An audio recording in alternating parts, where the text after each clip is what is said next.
What I think is so interesting is like right now my business is hopping so much, but it's because I planted so many seeds a couple of years ago. They just take a long time to grow. And now it's like, holy cow, they've grown.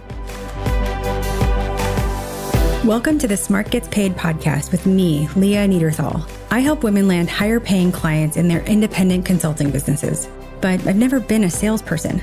My background is in corporate marketing, and when I started my first consulting business, I learned pretty quickly that it's about 1,000 times harder to sell your own stuff than it is to sell someone else's.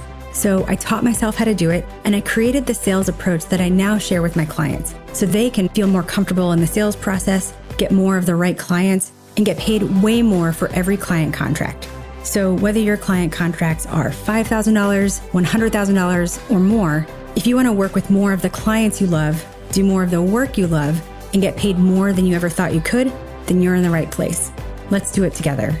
Thanks for tuning in, and don't forget to rate, review, and share. Hey there, Leah here, and thanks for tuning in. I hope that wherever you're listening to this, wherever you are right now, you're having a good week, making some good progress on your business, and taking some time for you. So, like a lot of women out there, maybe you too, I always thought of myself as someone who was bad at math. Like, I don't remember who told me I was bad at math or how I sort of started thinking I was bad at math, but I now know that that was a lie. Because a few months ago, I was home visiting my parents in Nashville, Tennessee, where I'm from. And you know that thing where you have to clean out old boxes of all your stuff? You know, like all the stuff that your parents kept because they love you and now they want to get rid of? You know, stuff like drawings you did as a kid and sports medals and postcards. And now you have to go through all of it, right? So I had to do that. And in those boxes, I found report cards, all my report cards.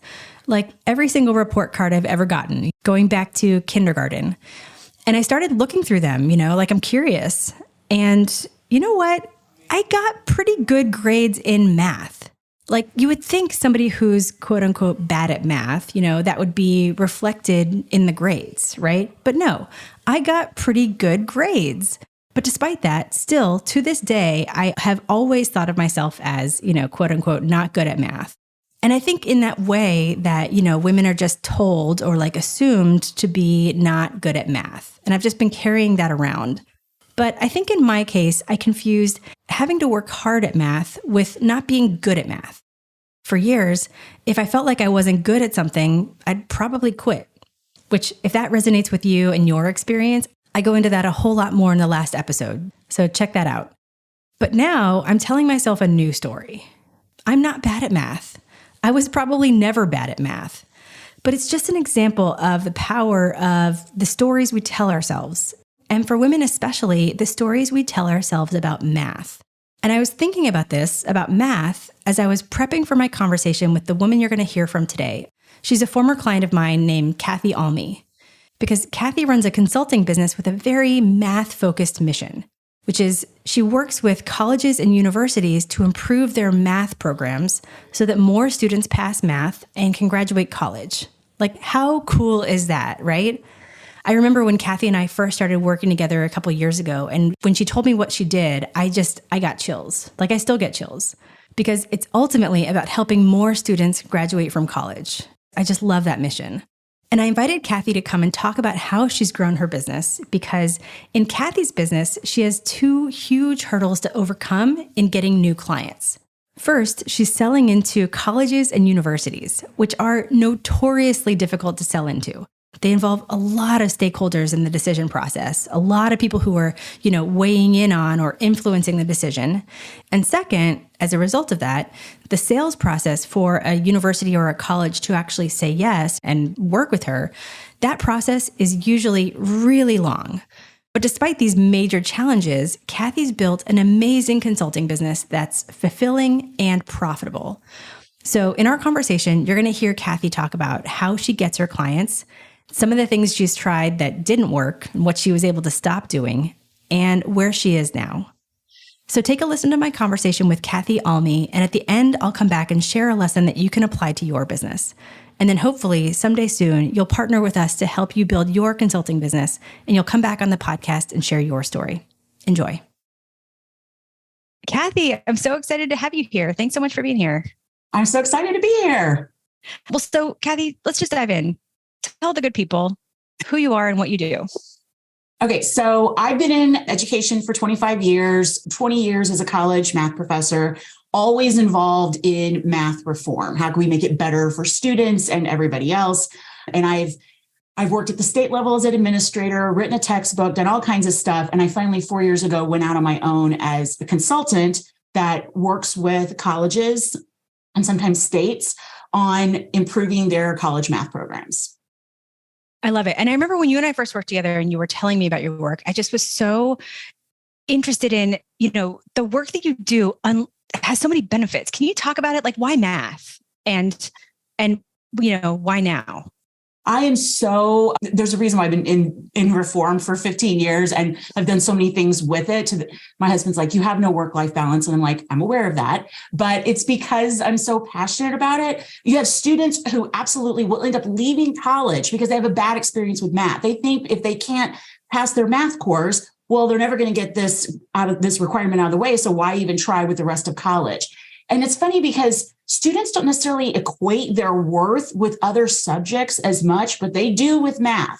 And I don't want someone to leave college because of that. There's so many people have so much to offer and can absolutely get a college degree if we just, for one thing, get our requirements in this millennium. Our requirements are outdated in a lot of places. So a lot of schools and states are making changes with that. But also, there's all kinds of things that we're updating that we're realizing that didn't work.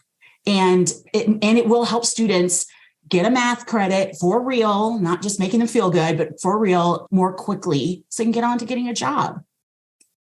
That's so awesome. So when your work is successful, what kind of things do you see? When it's successful, I always feel like I get grades from my clients. So at the beginning of each semester, we get data from the previous semester. So it's so cool seeing, students who are passing courses and being able to skip sometimes a semester, sometimes a year. So they're saving money, they're saving time. And oh, by the way, they're getting through their college math. And a lot of them, they only have one course they have to take and then they're done. It's like statistics. They just take their course and it's not a trivial course, but many students can pass statistics if it's done right. And that's what we work on. How do we make this course work for students? And so it's so cool. It's like we have all these students now and they're getting their math credits done and they're staying. That's another thing too, which reminds me of, that was one thing I've noticed with business. Students are to these colleges like clients are to me. It's like you want to keep them happy and keep them, and you don't want to have to constantly be getting new all the time. It's much more financially beneficial to a college to retain students than constantly have to get more new students, even though they have to do both. Yeah, totally. Yes. Well, and what a cool kind of segue into the business, right? And so I think I was wondering how to structure this because I'm probably going to be all over the map, but let's start now and then go back. So you've been in business for 4 years. Tell us how the business is going now, and then we'll sort of go back and I want to walk through how you got here. Now it is gangbusters and it's awesome. I'm working with so many colleges. I'm completely booked out and I have lots of groups where I'm working with several colleges at once. It's wonderful. I mean, it's a good problem to have. And, I'm going to hit our monetary goals, which is, it's funny. I'm not into the whole 7 figures. I want to have a decent salary. I want my employees to feel good about what they do and feel compensated. And I want our clients to feel good about what they're paying and not feel like it's exorbitant and that they're getting a lot of value. And we have that right now. So it's a really good place to be. And how many employees do you have? I have a very small team. I think I have 5 on my internal team that help with operations and things behind the scenes. And then there's a variety of faculty and administrators that I contract throughout the US to provide additional client help. And actually, that's the next thing I'm going to be branching out into because I am at capacity. I'm going to be hiring more people to help me be able to deliver more to schools. Yeah. Oh, that's awesome. Well, I think what you said is important around, have a good life, have a good salary, whatever. I mean, so where you've gotten the business now, what does that allow you to do? What does that allow you to do that maybe you couldn't do in year one of your business? This year, I mean, I've been giving, it's funny. I think, and maybe I'm doing it wrong, because I think, especially in higher education, people think that consultants are like raking it in, hand over fist. My first goals are make sure we have no debt, make sure everything's paid, that we have profit, and that all of my team is paid. I'm giving myself a raise every year, but it's things like I took off yesterday. I can actually take a day off. Next week, I'm going to spring break baseball in Arizona to see the Cubs. Things like that, having some flexibility with my schedule is really nice. Yeah, absolutely. So that's where you are now. Let's talk about how you got here.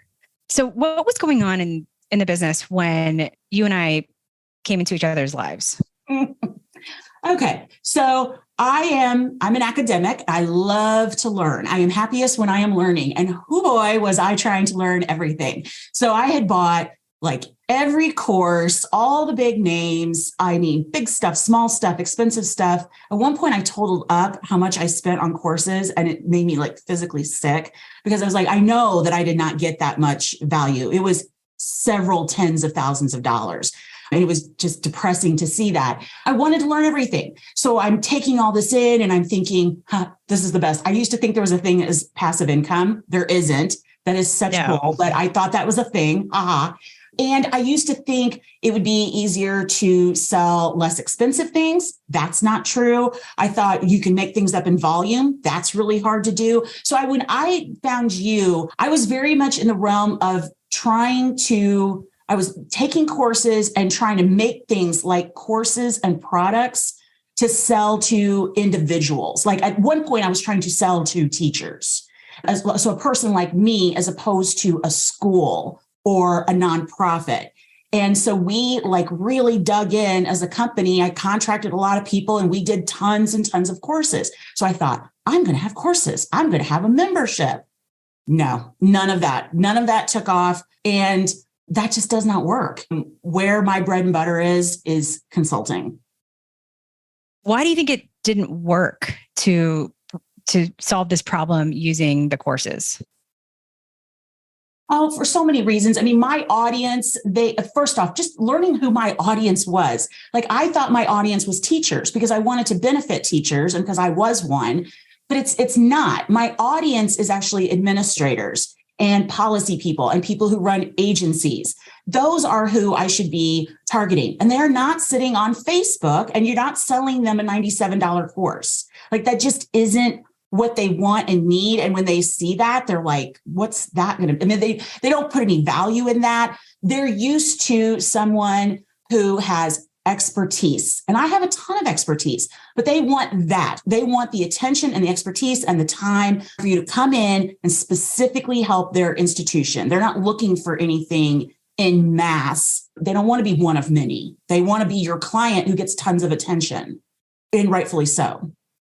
Right. I think that, what we see is that there is a point in any business, organization, whatever, where the client stops wanting to learn how to do something and wants somebody to do the thing. Correct. And that number is very low. It's like around, $500,000. And so then you look at, because if you're making, in the case of a business, 5, 10, 100 million, or an organization, right? Nobody wants to take a course to learn the thing that you want to teach them. No, they want me to come in and do it. They want me to come in and solve the problem and or empower their people. So like one of the things I'm trying to always do is I know at some point I'm going to leave.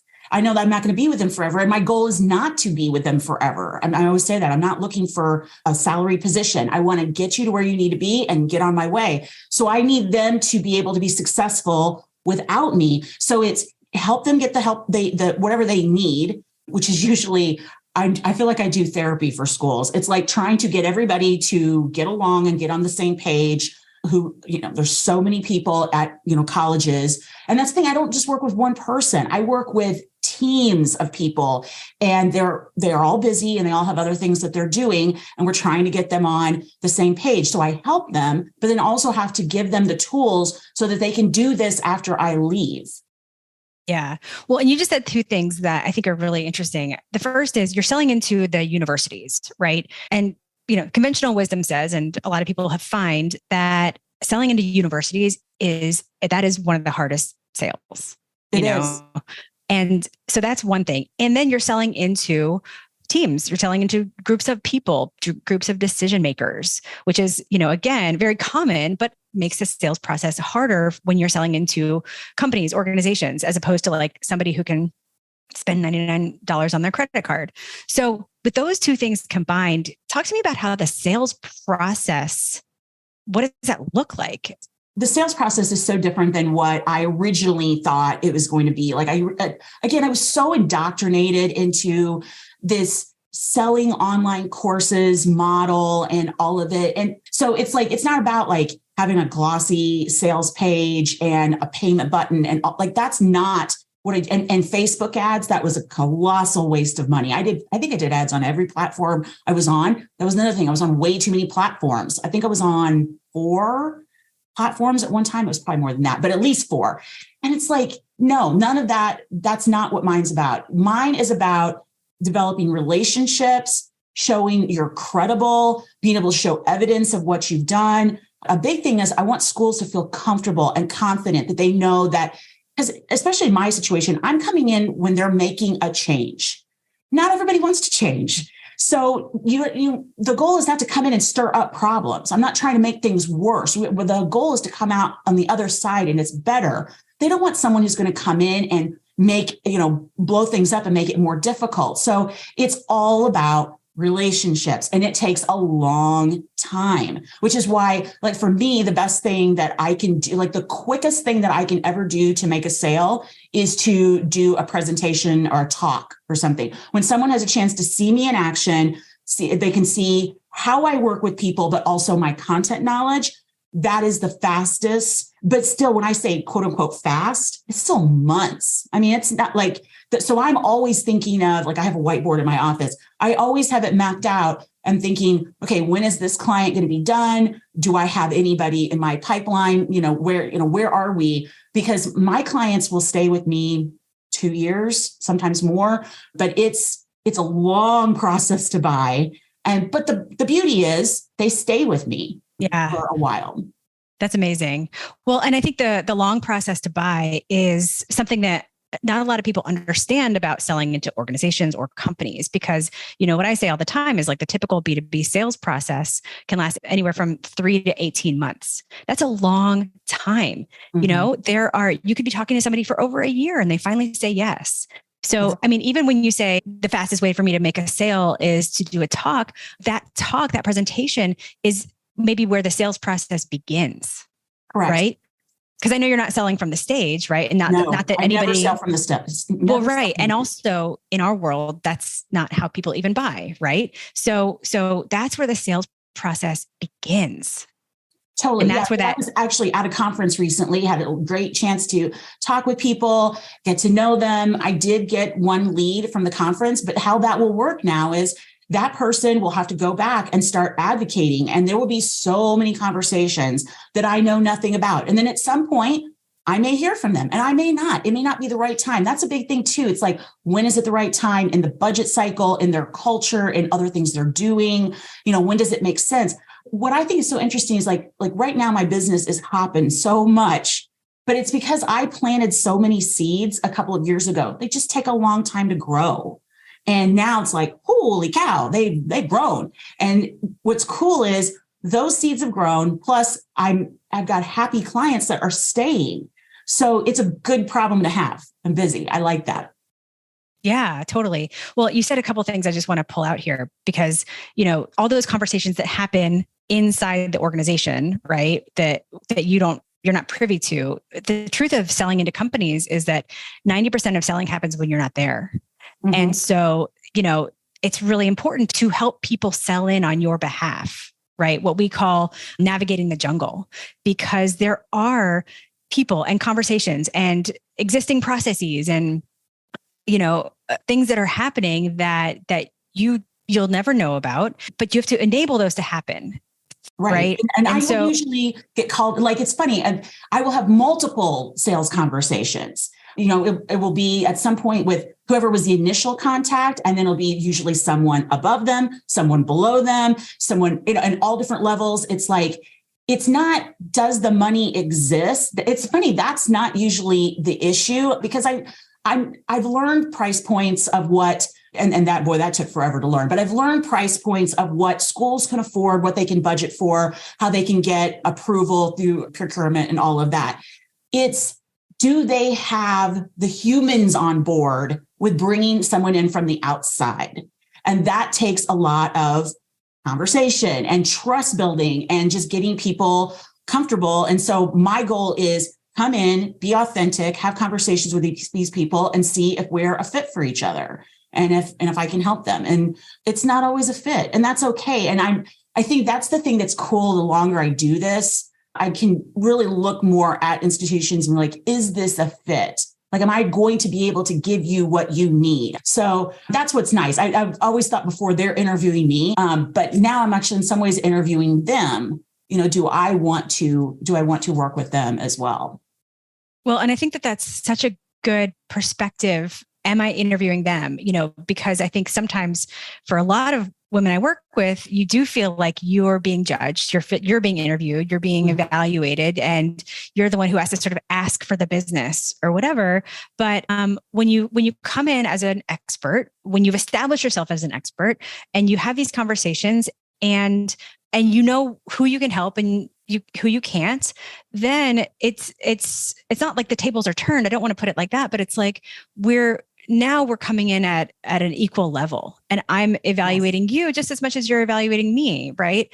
And what really helps that is a full pipeline, because if you don't have anything in your pipeline, you're going to want to, or need to, take whatever you can get. But when you have a full pipeline, you can actually look at, okay, can I help this company be successful? Right. Absolutely. Yeah. So, I mean, I'm sure different points. I think everybody goes through this when they're starting their business. Like, you just want to take on anything you can get. And so you end up taking projects that really aren't ideal. So it's nice to finally get to the point where I have, I've got plenty of business. I've got leads. I don't feel that sense of pressure, which is, it's where it's like dating. It's like when you're not looking, that's when things come around. I feel like that is exactly the same way it is with building relationships that might become, business relationships. And I just learned you're always being evaluated, and you never know who is connected with who or what is going to come from something. And it's so funny how many times I'll think, oh, this will lead you. I remember leaving meetings being like, oh, this is going to be a client. Nothing came of that. And having other meetings where I was like, oh, that was a nice conversation. And they hired me. It's never where you expect. And I don't know, I just think that's the interesting part of it. Totally. Well, and it's such a acknowledgement that you have to do more biz dev than you think, right? Oh my gosh, yes. You can't have one conversation and that will turn into one client. No, right? It's funny. I had to do like cold emailing when I first started, which I loathe. I can't stand doing things like that. I don't do it anymore. I mean, maybe I could, but I choose not to. What I like is, like, LinkedIn is my platform. I love it. I love the tone of it. I love that, people really don't bring much of their personal life there, a little bit, but it's just, everybody knows it's all connected to your livelihood. So people are on their best behavior. It's not like Facebook or Twitter or something. So it's just very civil, and it's a great way to get my potential client, to get them to see how I work. And I do every once in a while, I'll say, hey, this is the thing that we do with colleges, and let me know if you're interested. But most of the time, it's just posting on things to give them value, let them see my expertise, let them see how I work and my philosophy, and that I do know how to work with all these different groups. Because it's funny, my background being faculty, sometimes schools get nervous. They're like, oh, she's just going to come in and my faculty, they're going to love that. And then we're not going to end up doing anything that the college really needs us to do. And then I'll have the opposite. They'll come in and they're going to be like, oh, are my faculty going to get along with her? And it's like, yes, it's like, I know how to get along with all these different groups. but I want them to know that it's like, that's the cool part of what I do. I don't come in with a dog in the fight. And so what I hear you saying is like, you're using LinkedIn. Well, first of all, LinkedIn is exactly where you should be and where nearly everybody who's listening to this should be, because that's where the businesses are. That's where the universities are, et cetera. But you're using that as a platform to give people a glimpse of how you think, right? Exactly. And when you do that, you're building trust. I mean, you mentioned, I'm just looking at my notes from our prep call on this, but you mentioned that when people get on the phone with you now, or they have that first meeting with you now, it's almost like they know you. Yeah. I mean, it's funny because I've actually debated so many times about doing a podcast, because I thought if I have this much, if people get to know me through a talk or through a post, but I just cannot. I mean, I commend you, Leah, that you do this, because I'm like, I just cannot take on that as a marketing tool. But I'm like, that's one thing that is nice. The more that people can see you in action, they get to know you and they get more comfortable with how you do things. And I'm not for everybody, and that's okay.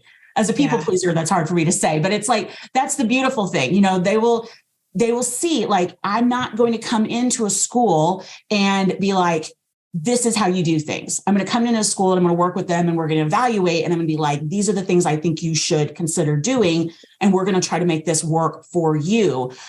Yeah. And you can, when you're posting on LinkedIn consistently, you have the opportunity to give a glimpse into that. Yes. And I will say, listen, I love doing the podcast. It's like my favorite thing I do now, but I built my whole business for years with just LinkedIn, with just showing up on LinkedIn. But the point is right, that you have to give people a glimpse into something, into how you think, right? Because, because what you're describing is this like education process that people are going on to get familiar with you, see how you think, see how you, work, et cetera. And that's part of every sales process, right? They're doing some type of education. I think the statistic is like anywhere from 2/3 to 90% of the education happens before they get on the phone. Right. Yeah. And they're doing that with you or without you. And Correct. So I'd rather have them do it with you. Exactly. And give them something to learn, get something to learn about you. Yeah. And it's funny. I did have someone, it was funny, who went through one of your programs. It was a contact that I made. She's like, you've got to start just being more yourself. Say what you really think in your LinkedIn post. Because I mean, for the longest time, I was very like, I don't want to say the wrong thing. I don't want to offend anybody. It's not that I do that. I don't offend people, I don't think, but I am more direct about things. And those are always the posts that take off, which just kills me, because that's what people want. People want authenticity. So that's one thing I would encourage anybody who's listening to this: be your true, authentic self on LinkedIn. And of course, that's going to call some people in and some people aren't, but that's okay. They weren't meant to. I don't want to work with everyone. That's not the goal here. It's to find the people that I know that I can help and to build that relationship and go to work with them. Absolutely. Absolutely. Well, so what would you say have been some results that you've seen from our work together? Oh my gosh, so much. Here's one thing I would tell people too, because I'm thinking, I love listening to podcasts. I'm always trying to glean something that I can use like right away. And if you're listening to this, I think the main thing, which I am not, but you have to be, is patient. And that was, I found you when I was looking for, I wanted people that helps consultants specifically. Like, I'm not a coach. I'm not like any of that. I'm a consultant. That's what I do. I want someone that helps consultants, and I wanted someone to help me figure out LinkedIn, because I did not know that platform at all. And I learned so much from you, but I went through that program and I learned everything very quickly and put it into place and started practicing. But it takes time for people to see you, and I guess the algorithm to learn who you are. And I just feel like anything that people try to do that tries to hack it does not work. Do not try to hack the algorithm. Just post authentically, make authentic connections with people, keep showing up, just keep doing it. And it does take time. But it absolutely, now LinkedIn is a major marketing tool for us. I have ROI on that. I've received multiple contracts meeting people through LinkedIn, and then just other like connections that I've made through it that have led to other things. So it's super valuable. And are you still doing the other platforms, or you're focusing on LinkedIn? No, I use Facebook for personal stuff, Instagram to see what all my reality TV show people that I watch, what they're up to. And that's it. And I use LinkedIn for business. I love it. I love it. What would you say are kind of 2 or 3 of the things that you learned that made the biggest difference for you? Well, one is that whole idea of a lot of the selling happens when you're not in the room. So what people have to work off of when they have to go sell on your behalf really matters. So I still use with every school that I work with or entity that I work with is your proposal. So the idea of laying out, this is what I'm seeing that's going on. This is the value I'm going to bring, just laying it out very cleanly, but giving them all the information they need. That document, I make a PDF of it, give it to them. I know that's going to get forwarded on, and there's going to be multiple people are going to see that. It's really important that you have something that can work on your behalf. So that was a big one. It's funny. This sounds like a little one, but I'll never forget this. At some point I learned from you, book a call when you're on a call. I have learned that is so key because the people that we work with are busy. These are, vice president, C-suite. These are high level people at their institutions or organizations, and they don't have time, so it's like, when I'm with them, I want to make the most out of my time, give them high quality, and figure out when we're going to be talking next. And I like to have no more meetings than are necessary. Like, what do we need to accomplish what we're going to do? No fluff. I'm really big on that. Yeah, but I love that. I mean, it's such a powerful technique. I mean, I learned that the book a call when you're on a call, I learned that from another coach, but it's one of the things that, as I formulated this methodology, I found it to be really powerful, really easy to implement, and critical in the sales process when you're selling into really anybody, but especially multiple decision makers with a long sales process. Absolutely. Is there anything else that you think made the biggest difference, or how did it allow you to approach this differently?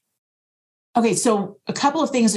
And again, I learned this from you. It's just awesome advice. One thing is I really focus on solving problems that are true pain points, not nice to haves, but need to have. So painkillers, not vitamins. That is so essential. If you want someone, because it's funny because people will be like, well, a college has so much money. No, they have a budget and all that money is accounted for. And they have a budget cycle and they've got plenty of other things that they need to spend it on. It's not like they're just doling out dollar bills. So it's like, you've got to be able to argue that you're going to do something that is a problem for them now, and that you're going to benefit them in monetarily too. They're investing in you. I mean, yes, I do a lot with working with schools and cultures and how they communicate and get things done and decide things. But ultimately too, we want it to benefit the bottom line. And it does. When we make these changes, they retain students and that helps them fiscally.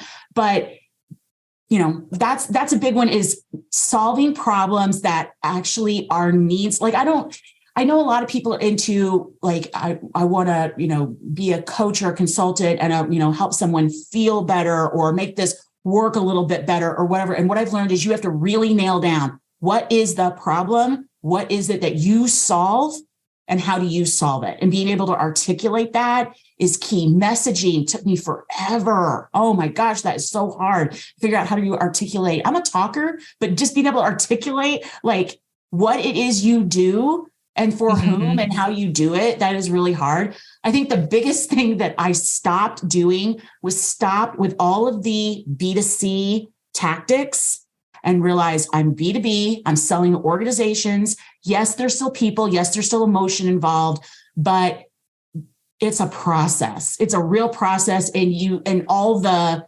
ads and clicks and all that stuff, that stuff just does not work. It's a waste of my time and energy.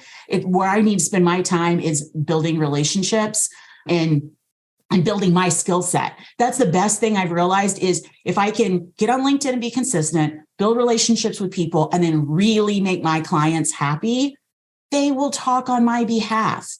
And if you keep what you've got and then they talk on your behalf, it's like you get the whole flywheel effect going. And it took years to get to that point. I'm always afraid it's just going to stop, but it seems like, they're happy and I'm always trying to get better so that they will be happy.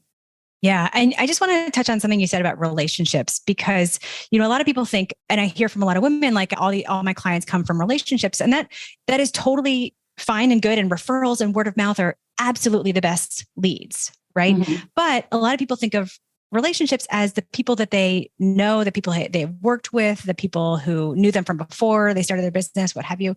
And that's a pretty small set of people. I think one thing, just sort of bringing it back to the LinkedIn piece is what you're describing about, showing up and telling people how you think and how you work and all of that. When people read that and they follow along, that is a relationship. Yes. That is some type of relationship. Now, you might not be aware of it because it happens on their side of the computer, but they are in a relationship with you. And it's almost the way to scale the natural getting to know you process that might happen when you work with somebody for 3 years or whatever, but it's a way to build a relationship, right? And those are the relationships that pay off, that yield fruit. Those are the seeds that you've planted. Right. Exactly. Yeah. And that's totally what I meant. Like, I mean, it was funny. I always worried when I first started, when I went out on my own full time, I'm like, well, how long is my network? How long is that going to last in terms of, there's only so many problems you can solve within the people that and that people are willing to spend money. I knew that wasn't going to last forever. So it was always going to be, how am I going to get to the point where I'm meeting other people and building relationships with new people? And so that is why I like LinkedIn. It just gives you a natural place where topics come up that people are interested, that I'm interested in, and I can make a comment. We get into starting having a conversation. Sometimes it goes nowhere. Sometimes they remember you and they're like, oh yeah, there was this person and such, and you get invited into a meeting months later, but it's a budding relationship. And that's where I'm saying plant seeds. You're always planting seeds, especially like in my case, and maybe this is true for most consultants, but my audience are lurkers. They don't post a lot on LinkedIn, but they read a lot and they're observing and taking it all in, but they don't post that much. So and I've learned to don't worry if you don't get, a bunch of comments back or something like that. Doesn't mean anything. I'll have people to come back to me and go, oh, I read everything you post. I'm like, really? I had no idea. So it's just like, you have to have some faith in the process and keep going, because you are not going to get that immediate rush of, approval and satisfaction and all that. It just doesn't, or maybe it's just me, but that did not happen. No, I mean, it's really universal. I mean, we love the lurkers. If you're sort of hearing this word for the first time, lurkers are people who are just in read only mode. Right? They just sort of scroll, read. That's most people most of the time. Right. Mm-hmm. And, if you post something and you get 1,000 views and you get 10 likes, right? That means that there were 990 people who saw your thing and did nothing. Mm-hmm. Right. And so your client base is in that lurker group. Right. Yeah. And so you don't post, like you said, you don't post for the likes and the comments. You post for the lurkers, because the lurkers are the ones who are following along. The lurkers are essentially getting themselves what we call warmer, right? Going through that education process, learning about you. They're the ones telling their colleague or their friend or their boss or whatever. And so, yeah, I mean, why do you do biz dev on LinkedIn? You don't do it to post once and get 50 clients. That's not how it works. You plant seeds by posting for the lurkers. Absolutely. And I think also you have to be in that spirit of, we can't just go there thinking that that's going to be it's going to spit out clients. It's you have to be always in the spirit of, what can I give? And know that some relationships are going to lead to nothing fiscal, which is fine. Sometimes it just may be someone who's someone you can talk to, get advice from, you can give them advice. And I do think it all comes around. I think if you put out, if you're helping people and you're putting stuff out there, eventually it'll come back. Absolutely. We've sort of been touching on this along the way, but how has our work together affected your business? Definitely in a very beneficially in a lot of different ways. And it was funny because, again, like LinkedIn, it wasn't something that was immediate. But if I go back and I look at what's the ROI on the money that I've spent for the education that I've received, in spades. I mean, I've learned I definitely made it back many times over. And it's I learned a lot of things from you and met a lot of people, got techniques that helped my business get clients, keep clients, help develop systems. There was just a lot of things that really benefited the business in many different ways. Awesome. Well, that's so nice to hear. So we talked about some changes in the business. I'm also curious, what changes have you seen in yourself? I think I have more confidence now when it comes to like just getting clients. I'm not as worried about that. I just do. Oh, I remember the first couple of years, I was just always like, again, my whiteboard with my clients. I'm like, what happens when those contracts are over? Like, is something going to come after that? Like, I know that I don't necessarily know what's going to come from, but there's always going to be something. And that doesn't mean get cocky about it. It just means have confidence that just because you don't know where everything's going to come from doesn't mean it can't come together. And a client, again, you can have someone who watches you for a year and all of a sudden emails you and like, I'd like to work with you. That's just the way the nature of this work is. So I've gotten more comfortable in just understanding, be patient, and it will come in time. The other is I'm so much more confident about what it is I do. I'm now really working on building out my intellectual property and much more in the way of tools and processes. And because I have so many clients and we're doing the same overall process, it's like I want everything documented so that my team can work with me and we can make that process as good as possible, as pleasant, as quick and as simple as possible for me, but also for my clients. So those are the kinds of things. And it's really cool because I think when I first started, it was like, I'm helping people based on my experience. And it's like, now it's like, no, I have methods. There are things that I do that I have developed over time where I understand. But I think a lot of it is you have to be willing to try and fail and be willing to step back and notice what's working, what's not, any common themes you have amongst your clients. What are you continually doing with them? Is that something you could make into a process? I think you have to be very reflective. And I've always been that way as a teacher, but it's really paid off with business as well.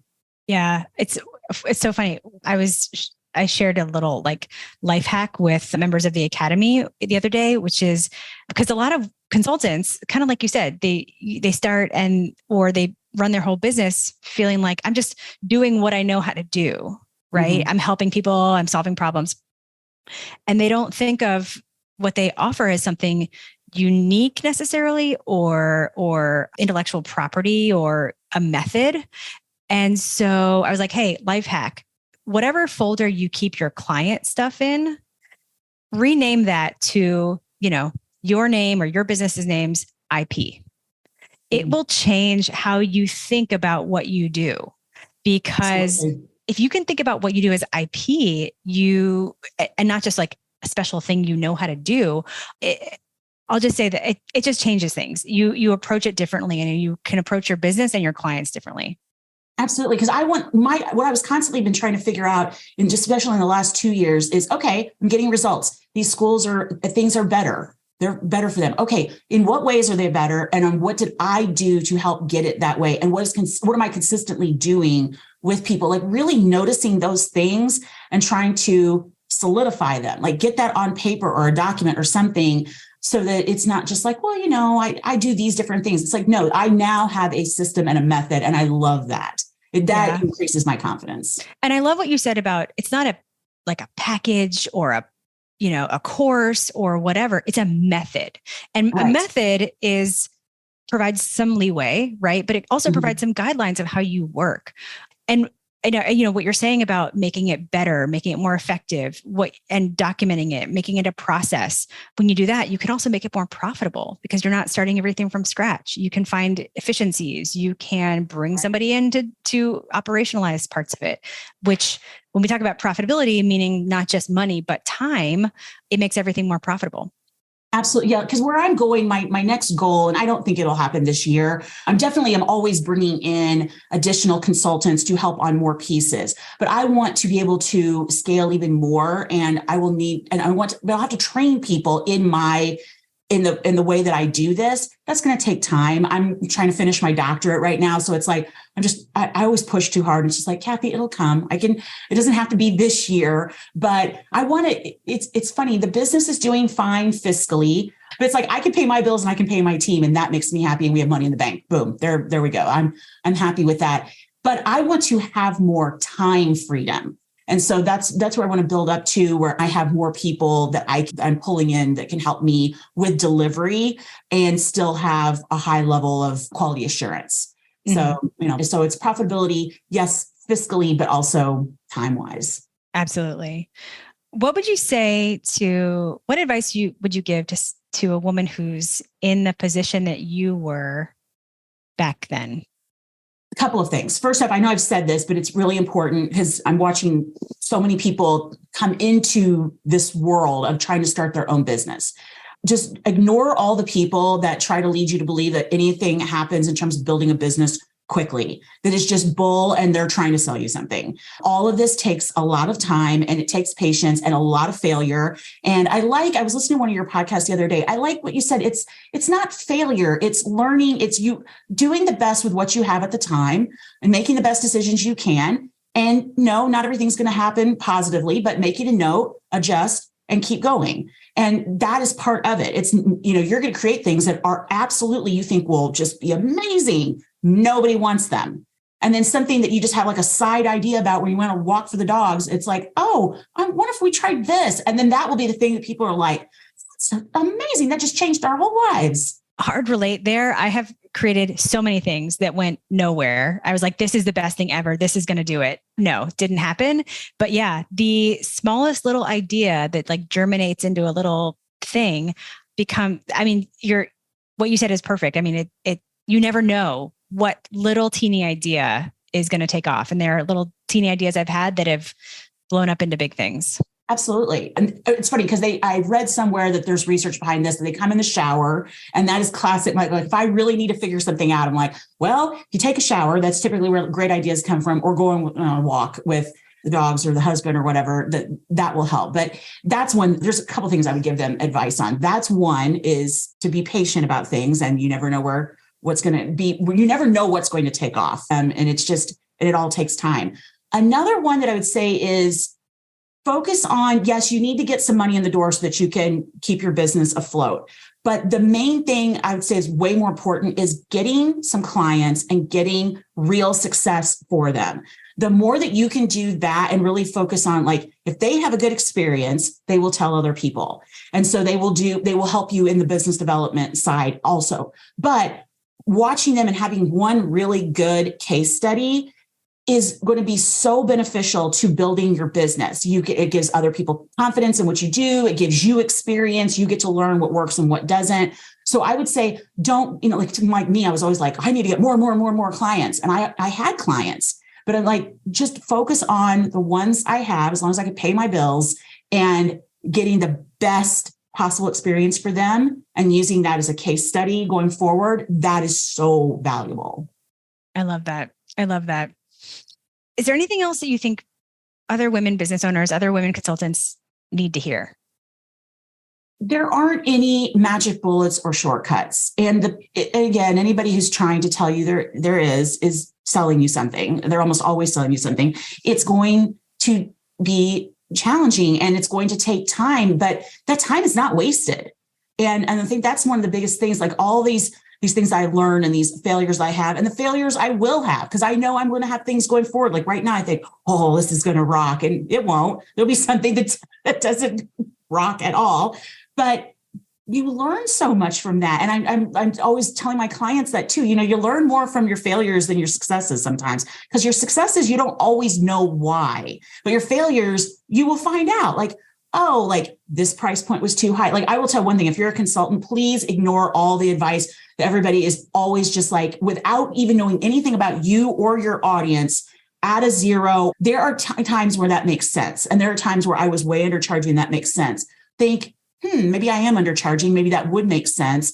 But you can't go from like a $50,000 package to $500,000 and just be like, well, if I think well enough about it, someone's going to buy it. That just does not work. That does not, or at least it doesn't in mine. It does not work in mine. And it's like, and one of the big things that I had to learn were, what are the magic price points that people are willing to spend, feel good about, can get approval for, and will especially get through procurement. That's a really big thing. Like a lot of times institutions have their magic number of the amount that they can get, they can have a contract for, that does not require a full big process and lots of approvals. And it can vary. It's some organizations, there'll be some profits will be $300,000. And for some schools, it'll be $5,000. But if you can find some way like, okay, what could I do within that? Get a success, get them to see how I work. That can lead to so many more things. Don't always be thinking about like, well, this isn't the biggest contract ever. It takes time. Mm-hmm. Absolutely. I mean, I totally agree. I think that it's a little bit of a dance here because I do, I see everybody undercharging, right? Yes. But you can't just add a zero. And especially since you have to understand how, end to end how you get a client, right? Mm-hmm. You certainly can't add a zero if you're selling to teeny tiny clients who will never be able to afford it. Right. You certainly will keep getting those teeny tiny clients if your messaging is a vitamin, right? Mm-hmm. Not a painkiller. If you don't know how to do great discovery in the sales process, including asking about how the process works internally, right? If you certainly can't sell in those bigger projects if you don't know how to help your main contact sell into the business, right? And go through procurement and all these things. And so even your pricing exists in the infrastructure, right? Like in mm-hmm. the system of how you get clients. So absolutely. Totally. There was the thing I forgot that I wanted to mention. Yeah. Here's one that I definitely, I learned this from you, but I continued to learn this on and on the more I did it. I just used to think that a lead magnet is just any old freebie and, just make something free and that will get somebody's email address and then you can get them into your pipeline. And it's like, no. You got to be very intentional about what you have. And I finally made a lead magnet that works for administrators because it directly helps them solve a problem. See what it was is it helped them see their issues in the way that I look at them when I'm working with the school. And it was something they could complete on their own. And then I made it free. If you want me to look at it, I will. It's an assessment. And I wanted to get like really slick with like, I'm going to have this quiz. I'm going to have all these funnels. It's like, no. Just keep it simple and make it something that's free that gives a chance for your potential audience to see how you work. And it can naturally lead into something that you can help them do. It shouldn't just be, here's something free. It should lead into naturally your offer in some way or tangentially relate to it in some way that you can help them. Absolutely. And I will add, I think the biggest problem with a lot of lead magnets I see is they're not speaking to anybody. No. Because a whole other role of a lead magnet is to help the right people raise their hand to solve the problem that you solve. Correct. Right. So yeah. It's there. You have to really design it for that. Was there anything else that you picked up along the way that, I've been thinking recently about things that are big lessons I've learned and also small lessons from the various people in my life. Is there anything else you picked up along the way that you're like, oh, wow, I carried that with me? Yes. Okay. So one that I've realized, and it's funny because again, I said I felt like I spent a lot of money on programs. Some of them were wonderful and some of them were crap. And, did I waste money? But I will tell you this, it's like, again, even things that aren't successful, you learn things. So I learned about customer service and how I don't want to treat my clients in different things. What I love is learning how like people manage and how they actually work with groups of people. So like with yours, I learned how to have like an accountability call, like how in one of the programs that I was in, I think it was Pack Your Pipeline, because I know it was also in Signed, but I think it was Pack Your Pipeline. We had a regular accountability call where we would come in, we had a live Google Sheet that we would complete, and you knew that you were going to have to report on something. And then, and like, you were going to have to like say, this is what I'm doing. It wasn't just come and listen and be passive and get information. It was something that kept me accountable. That has stuck with me. I use that consistently with clients and they love it because we're on Zoom all the time. And so it's like, it's a way to get the colleges, they can participate, we can talk, and it allows me to make accountability just something that's more tangible. And what's really cool is then you end up with a document that they can share or I can share. And it's like, oh, what did we talk about last time? And I just remember going through a meeting when I saw you start using that. I was like, oh, that's super helpful. And it really helped me as a client. So I would say, like there was all kinds of little things I learned like that. Another thing I learned from you that I really like that I'm building up to now, I'm not there yet, is having a platform where I can have videos that I consistently, like there's things that I teach clients. I want to have that as a video and not always teach it live. or teach it live and also just have a recording. But I want to have a video with assets in one place, regardless of how intensive the support is or not, just so that it's such a nice library for my clients as we're going through the process. It's like, here are the handouts, here are the tools that we use, here's a video. Things like that just made it so much easier for me. And so I'm trying to do that for my clients as well. Oh, I love that. I love that you're taking these. It's really funny because the stuff that you're talking about, how you were doing all these courses, because there are things about how to run a program that you can leverage for consulting, right? Absolutely. Even if you're not solving the problem with your clients by sending them a program. Right. Well, honestly, it's funny. I did not think it was possible to work with more than one college at once. And I was getting really freaked out. Like, how am I ever going to be able to, I was hitting a cap on my income. And then I was getting worried about paying the team and everything else. And I was like, oh, I need to find a way to work with more than one school at a time. And I'm sitting here, I'm like, but they're all in different places. How could that be? And I'm like, think about all these programs I'm in. We're all at different places with our businesses.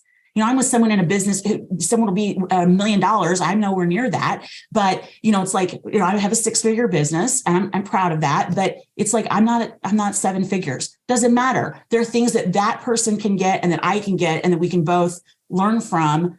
And I was like, oh, so what do they do to make it so that people at different levels can still get something out of it? And that led me to a whole new offer. And now I can work with a group of colleges at once. And they get more out of it because they get to hear from each other and talk to each other and problem solve and crowdsource information.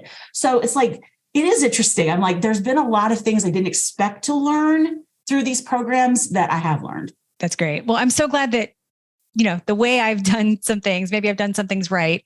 And you're able to integrate that into how you do things. Kathy, how can people find you? LinkedIn. So if you look up Kathleen Almy, it's ALMY, not the makeup. So there's no extra A in there. If you look me up on LinkedIn, that's a great place to connect. I just love to, build relationships. Like I said, you just never know what comes of something for them or for me. Oh, I love it. Well, thank you so much for being here. Thank you so much for sharing, and we'll be cheering you on. Oh, thank you so much. I love that conversation with Kathy, and I hope you did too. And if something that she said spoke to you, I hope you'll reach out to her on LinkedIn and let her know and thank her. And real quick, in our conversation, Kathy mentioned lead magnets, right? That she changed how she thought about lead magnets. Like it's not just a pithy download. It really needs to speak to your ideal client and the pain points so that the right people raise their hand and download it. That's a huge realization and a huge shift in how she's attracting her ideal clients. And Kathy has generously offered to share that lead magnet with us. So if you're in the academy, you can check out her lead magnet and see exactly how she structured it and how she put it together. You can find that in the portal in the lesson about creating a lead magnet with Sue Holloway, who's our copy coach in the academy. All right. So if you're in the academy, head to the portal and check out the lead magnet she mentioned here so you can see it for yourself. So as always, there are so many threads that we can pull out here and so many lessons that we can pull out. And one that's huge that I want to mention here, but it's so big that I'm going to do a whole other episode on it, is what Kathy was talking about around trying to use B2C strategies to get B2B clients, and just what an incredible waste of time and money that is. And I know what a waste it is because that was one of the mistakes I made early on in my consulting business. I talked about that in episode 60, about the 3 biggest mistakes I made in my consulting business. But as much as I'd like to talk about that here, I'm prepping a whole other episode about it, where I'm going to break down what doesn't work to get B2B clients, what actually does work, and how to avoid falling into the same trap and wasting time and money on things that won't work. So you'll see that come out soon.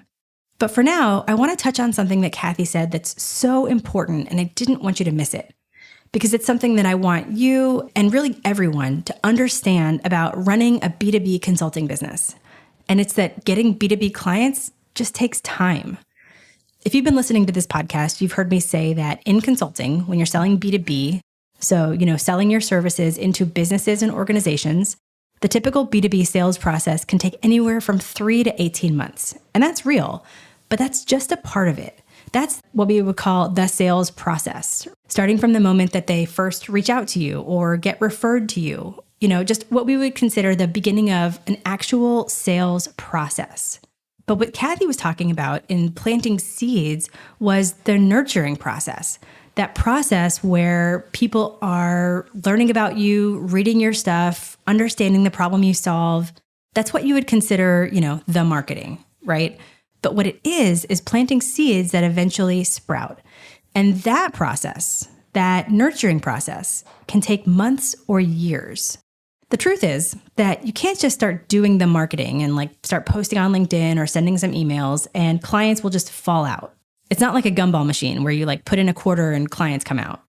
I know when I say it here, it sounds so obvious, and it is obvious. But despite knowing that it's not true, a lot of women out there maybe secretly hope it'll be true for them. And they definitely act like it should be true. Like, for example, they start posting on LinkedIn and then a few weeks later wonder why they haven't gotten any clients. You have to plant seeds and plant seeds consistently, and they will grow, they will sprout.